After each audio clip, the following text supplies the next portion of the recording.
So hello everyone, I'm Songyee from NCSoft. I was not sure that how much of you are familiar with online gaming and like MMORPG and all that terminology, so I kind of prepared something quite introductory. So please feel free to stop me anytime and kind of raise hand and ask questions if you feel this is kind of too boring. So I'll start with introduction to NCSoft, because probably most of you don't know about our company. NCSoft is a company that develops and publishes mostly MMORPG online games. These are kind of some of the games that we developed and published over the course of last 17 years. And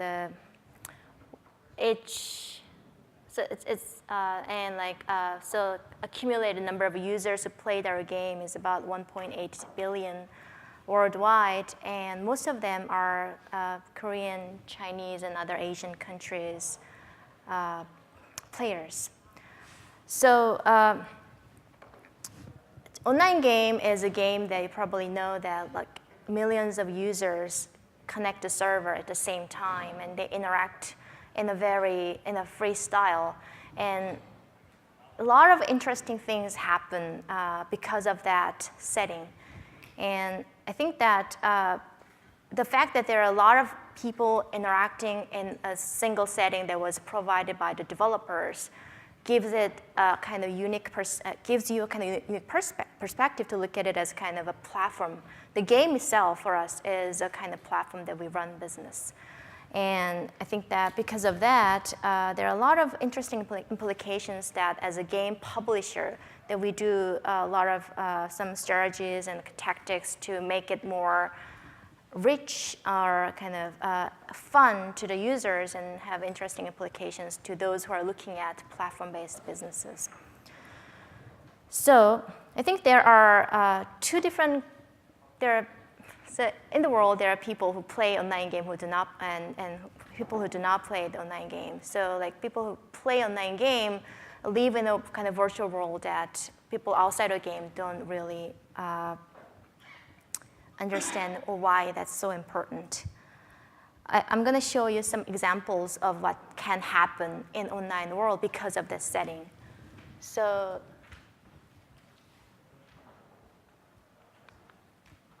I don't know how to play. Is it?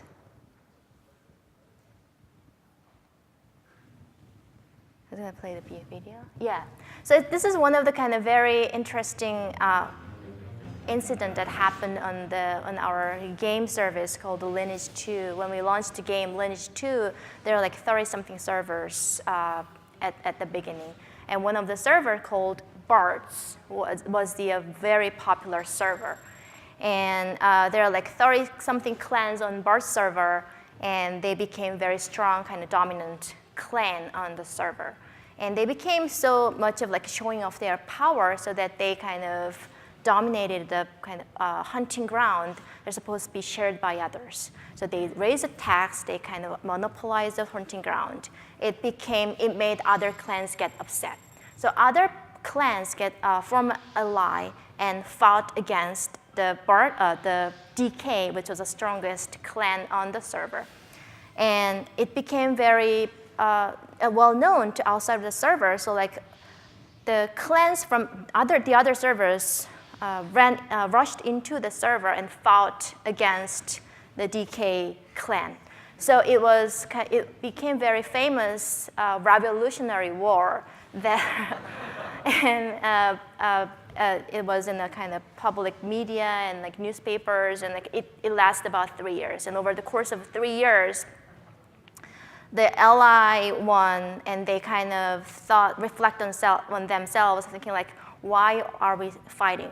What are we fighting for? So they kind of dismantled. So DK clan came back, and they kind of monopolized the server again, and like it kind of repeated. And 3 years later, the leader of the DK clan retired from the game.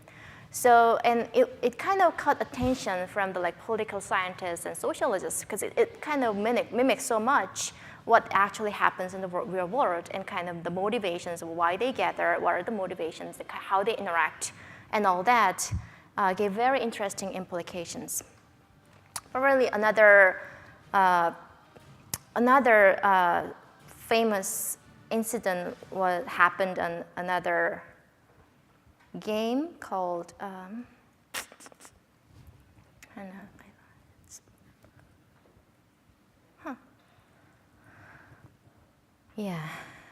another game called, oh wow. So you probably know World of Warcraft, and when a new boss monster called Hacker was introduced, it was supposed to give some kind of debuff to some of the players. And kind of it was supposed to last for a short period of time while they're playing or fighting against the boss monster. But because of programming error, it stayed on the users, and they could even spread it over to other users like a real disease. So what happened was very interesting. Is some users kind of ran off to spread the disease more. Some users started selling some fake potions, saying that it's going to cure. And some kind of healers voluntarily kind of cure the other infected players. So the kind of reactions and kind of what they actually did in the game was very interesting, and it caught attention of a lot of physicians. They wrote articles, journal articles about it, and compared how SARS spread in the real world versus in WoW servers. And I think the Department of Disease Control and Prevention contacted them for further study, but they said they're not going to share the data because it's just a kind of programming bug. So there are a lot of interesting things every day happen in online world and online games. And for us, it's a massive platform of millions of users. And people, when they talk about the platform business, they think they talk about there are certain things, we talk about a lot of interesting things today. And in particular, these are kind of components they can emphasize. They provide a connection between the providers and the participants, and how easily the participant can plug into the platform and get the benefit out of the platform. And gravity, what are the factors that make the users come back to the platform? And flow is something that kind of, through the interaction of the participants, what are the extra values that can be created out of that platform? And I think that these are, although the online game publishers didn't know explicitly about platform businesses and all those fancy terms, that's what they have been doing over the last 15 years. So, for example, that connectivity. So this is one of the examples that in the morning, someone talked about that WoW Guild is the best learning platform. And we know that forming a guild and enabling people to form a guild in the game is essential for the retention. There is a statistics that we studied that if a player knows more than 6 people in the game, their retention rate kind of jumps compared to people who know 5 or less number of other users. So we provide all those tools that they can form a guild, and we provide the guild rooms and kind of chatting rooms only for the guilds. And all this kind of information right after they play a game, they get this in real time. If they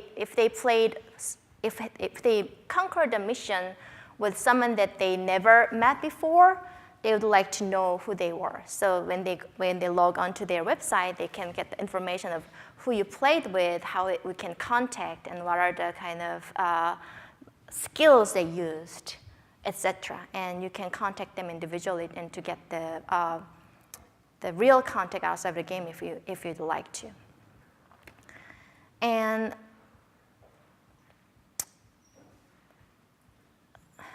gravity. And I think the game itself is, we develop game for fun and entertainment.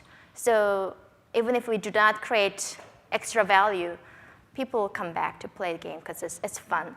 But on top of that, we do have like big data analysis in real time that we kind of analyze terabytes of data every day to provide this interesting statistics. For example, that whenever you log out of the game for a day, you can get this statistics in real time that you were the first to conquer that mission in the shortest amount of time on the server, or you are the 17th person to get the like shiny green gem on the server, or something that makes you feel really special about it. And kind of those are the things that can make users attach the game and attach the world and come back to the playground. And I think that another important aspect we talked about was how kind of openness of the platform. So with openness of platform, that's also referred to as flow. What kind of additional fun or value that users can create using the tools that we can provide. So these are some of the kind of most successful games for each genre of the game. And the common factors of those successful games are they provide tools for customization, whether it's UI customization, whether it's kind of editing map, or whether it's recording ability over your play so that you can share it with YouTube. They all provide the tools that you can go beyond what's given to you by the game developers. One of the most interesting, fascinating example is probably League of Legends and Dota 2. These two are the games that opened the new genre called MOBA games. Multiplayer online battle arena is a MOBA game. And actually, how they started was very interesting because the StarCraft was a real-time strategy game about 10 years ago, and it was dominating game. And two of the players created a map called Dota using the map editing tool that's provided by Blizzard. And it became very popular among StarCraft users that they knew that it has a big potential. So those two players formed a company, and now they split, but each contributed founding these two games called League of Legends and Dota 2. And their revenue from last year by itself is much bigger than accumulated revenue from StarCraft. So this is kind of how much potential that providing the right tool can lead to excitement and value creation that you can do. So I think that, so this is kind of why we think that online game itself is a kind of very interesting platform for business. And we all know that platform is open. Sometimes platform is often used to kind of mirror as very technical terms like iOS, like Android, or whatever is a platform. But in reality, we believe that platform is the aggregation of the loyal customers. Where the customers are aggregated and they can interact with, and they can create interesting interactions and value, that it truly is a more meaningful definition or angle of the platform that we should look at. This is another example that's not necessarily about game, but I think it kind of tells explains this message. These are kind of online messengers. So before mobile platform became very dominant, online messengers are very successful applications on PC. So when I looked at the data, like market share data, these are Buddy Messenger, NetOn, and MSN Messenger, and NetOn had dominant market share in the Korean market. But if you look at the market share for each age segment, Buddy had the 80% of the market share for teenagers, whereas people in 20s mostly used the NetOn, and people who are 30 or older used MSN messengers. What it led to was when they were thinking about business expansion and growth, it kind of defined who the loyal customers are, defined their growth opportunities. So for example, what was successful with the Buddy Messenger, they could only sell like avatars, virtual goods, or that are kind of appealing to the teenage. They are loyal customers. Whereas Naton could expand their business to commerce or game or coupon sales that people in 20s are kind of willing to consume and have an appetite for. MSN couldn't really expand much out of Messenger business because their user base was not had a good appetite for that kind of consumption. So I think that when we talk about platform, we talk about technology cut, we talk about services, but what really matters to us and to thinking about Stairs is what kind of customers that you have gathered and what is the kind of characteristic that they want. And that also defines the strength and value of the platform that you're looking at. And that's probably why that as a game publisher, we pay a lot of attention to like game masters and community managers that are sometimes labor intensive, but kind of try to have a very tight link to our customers and keep them entertained and satisfied. So this is it for me. And do you have any questions? Okay. I've always wondered whether or not video game publishers, creators would ever want a portion of the revenue derived from Twitch broadcasting essentially their content in one way or another. Or a revenue drive? Yeah, Twitch is making, well, probably decent money, but Twitch will theoretically only make more and more money off of the broadcasts, which are derived off of the video games that you're creating. So I've wondered if video game creators, publishers have thought about whether or not technically their IP is being monetized without them seeing a portion of that revenue. Yeah, I think until today, we have a very good kind of win-win situation because it's kind of a marketing tool for us too. And so we arrange a lot of marketing events when we launch a game. So we try to create kind of value by working together. We don't kind of necessarily view that they're using our IP.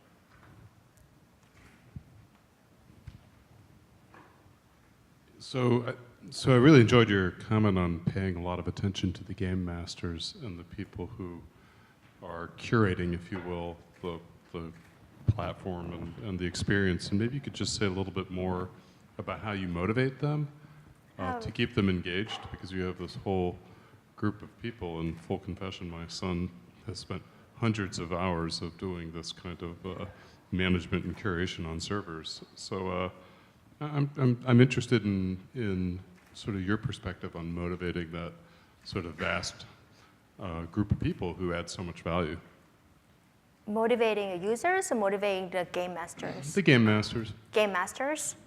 So it really depends on geography. In some countries, we have permanent hires who are game masters. In some countries, game masters are voluntary kind of volunteers. But we provide them kind of tools that they can feel special. So like sometimes they call kind of game master event, and they kind of arrange a meeting with a lot of users and kind of do certain things. And it kind of it's pretty much voluntary and kind of access to the special tools and services make them more satisfied. So, hi, thanks for the presentation. This was very interesting. I have a question related to Wildstar, your most recent launch, because it's been on the radar for a lot of people. But so, you say that it's all about the users, right? And I think, say, a company like Riot echoes that same sentiment by saying it's about users and not about revenue.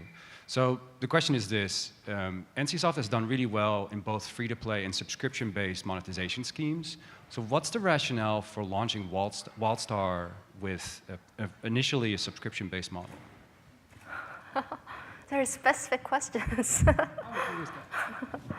Yeah, but we have another payment method called Grid. So I mean, every time we kind of do, every time we try to do some kind of innovation.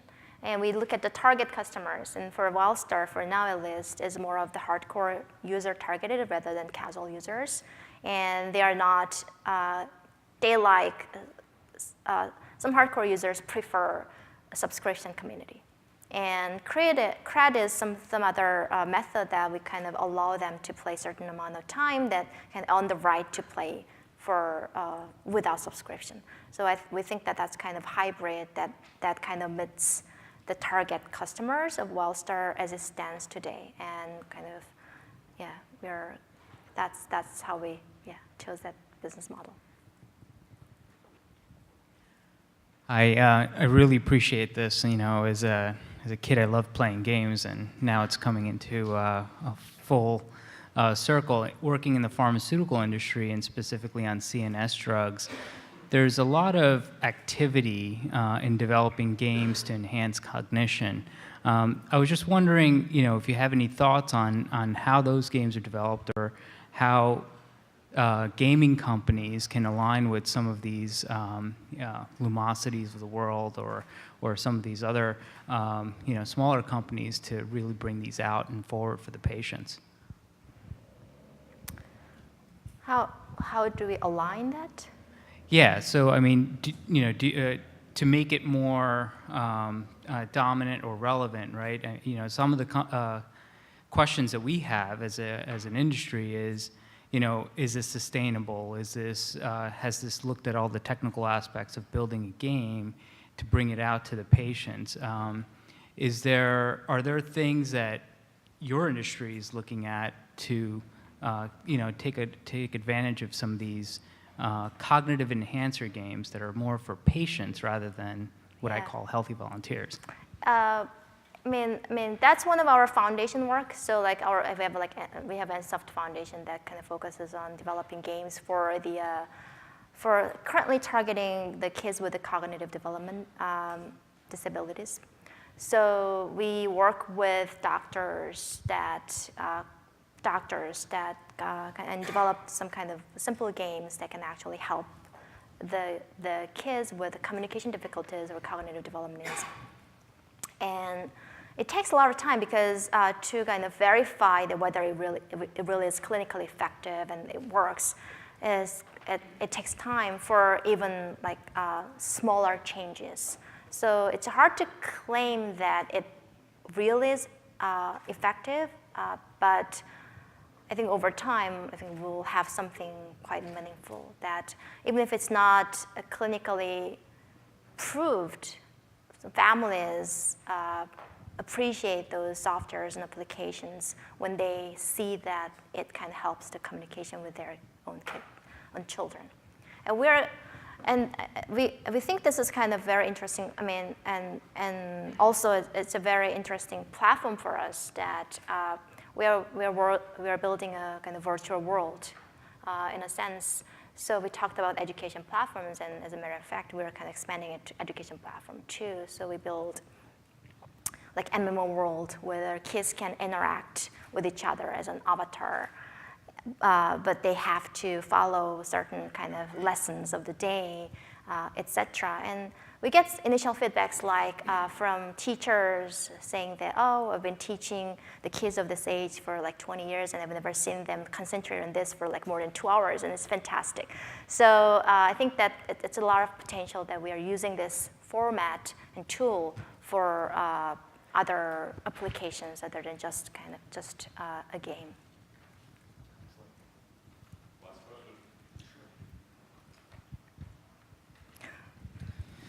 The idea of game masters and community managers seems really important and very integral to the nature of the success of the games. Do you think there are good opportunities for that same kind of role in other platforms like some of the ones we've heard about today. For example, for Blurb in book publishing, or for Jawbone in community management and health maintenance, or in Elance and Odesk.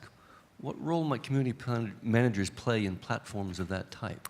I think in other industries, it's often referred as curating services. Like Facebook is going, it seems like, I don't know like exact stories, but like Facebook is kind of putting the interesting feeds from the friends and like interesting feeds that might be interesting to you. So like it kind of curates what you are looking at. And some of it can be automated and some of it kind of can be done manually. And I think in other industries, that kind of curating factor is like many people are paying attention to. Terrific. Thank you so much.